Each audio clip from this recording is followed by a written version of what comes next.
विद्यार्थी मित्रों, good morning. आज हम 5वां प्रकरण स्वराज्य की नींव गद्य के वैकल्पिक प्रश्न देखेंगे। प्रश्न है, सही विकल्प चुनकर उत्तर लिखिए। पहला प्रश्न है, जूही के अनुसार रानी को निराश नहीं होना चाहिए क्योंकि ऑप्शन ए वे बहादुर थी, ऑप्शन बी उनके पास वीर सेनापति थे, ऑप्शन सी वे गीता पढ़ती। तो सही ऑप्शन कौन सा है? ऑप्शन सी सही है।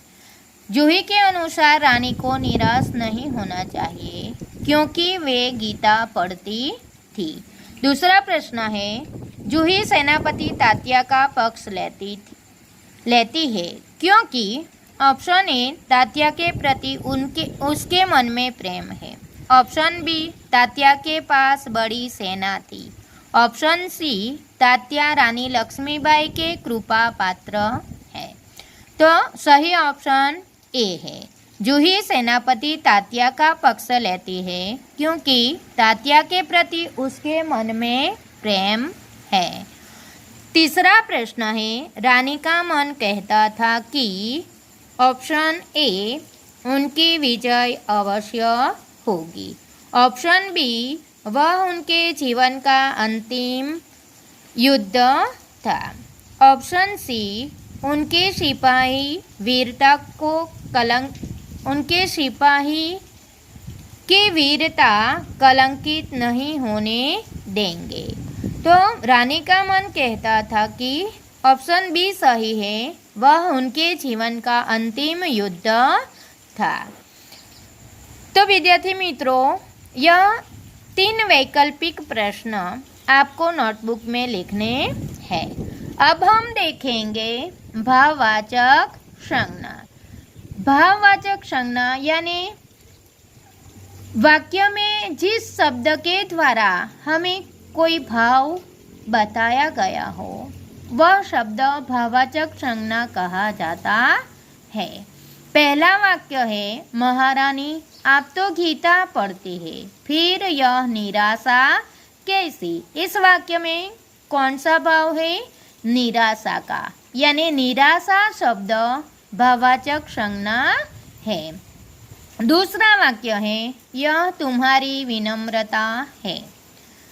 इस वाक्य में विनम्रता शब्द में भाव छुपा है, इसीलिए विनम्रता शब्द भाववाचक संज्ञा है। तीसरा वाक्य है, आपके रहते कलंक हमारी छाया को भी छू नहीं सकेगा। यहाँ पर भाववाचक संज्ञा है कलंक। चौथा वाक्य है, जूही तू तो नाराज हो गई। यहाँ पर नाराज शब्द भाववाचक है। पांचवा वाक्य है, हमारी वीरता कलंकित न होने पाए। इस वाक्य में वीरता शब्द भाववाचक है। अब हम देखें विशेषण बताइए। पहला वाक्य है, दोनों लाल कुर्ती के सैनिकों की वेशभूषा में है। यहाँ पर विशेषण है लाल। दूसरा वाक्य है, हमारे पास वीर सेनापति है। सेनापति है लेकिन कैसा है? वीर, इसलिए यह विशेषण है। हमारे पास वीर सेनापति है, वीर शब्द विशेषण है। तीसरा विधान, यह मेरे जीवन का अंतिम युद्ध है। इस वाक्य में विशेषण है अंतिम। चौथा वाक्य है, महासागर की डरावनी लहरें थपेड़े मारने लगती है। यहाँ पर विशेषण है डरावनी। तो विद्यार्थी मित्रों, वैकल्पिक प्रश्न, भाववाचक संज्ञा और विशेषण आपको नोटबुक में लिखने होंगे। अब हम देखते हैं उदाहरण के अनुसार शब्द बनाइए। उदाहरण है, स्व वत्ता राज्य स्वराज्य। स्व वत्ता राज्य, दो शब्द मिलकर एक शब्द बनाया गया है स्वराज्य। शब्द है देश। देश शब्द में स्व जुड़ने से शब्द मिलेगा हमें स्वदेश। स्व वत्ता देश, स्वदेश। दूसरा शब्द है भाव। भाव शब्द में स्व जोड़ने से हमें कौन सा शब्द मिलेगा? स्वभाव। स्व वत्ता भाव, स्वभाव। तीसरा शब्द है तंत्र। तंत्र शब्द में स्व जोड़ने से स्वतंत्र शब्द बनेगा। स्व वत्ता तंत्र, स्वतंत्र। उसी प्रकार जन शब्द, स्व वत्ता जन, स्वजन। दूसरा प्रश्न है उदाहरण के अनुसार शब्द बनाइए।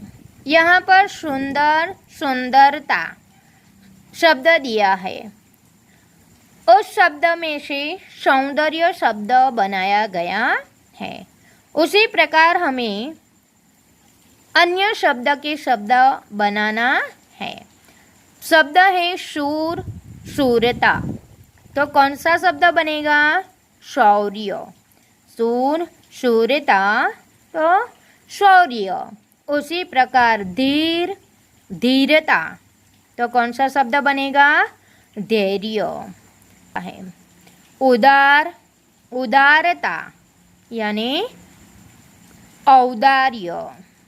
स्थिर, स्थिरता यानी स्थैर्य।